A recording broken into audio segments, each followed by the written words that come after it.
12টা। ইসলামের রাত এবং দিনের সংজ্ঞা হচ্ছে সূর্য ওঠা এবং ডোবার সাথে। অলরেডি আমরা জুমার রাতে প্রবেশ করেছি। জুমার দিনে অনেক আমল আছে, তার মধ্যে অন্যতম কিছু গুরুত্বপূর্ণ আমল হচ্ছে বেশি থেকে বেশি রাসূলুল্লাহ সাল্লাল্লাহু আলাইহি ওয়াসাল্লামের প্রতি দরুদ পাঠ করা।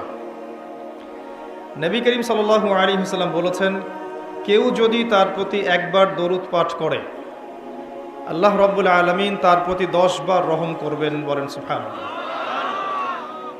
তার আমল নামায় 10টা নেকি লেখা হবে, 10টা গুনাহকে মাফ করে দেওয়া হবে এবং তার মর্যাদা 10 গুণ বাড়িয়ে দেওয়া হবে।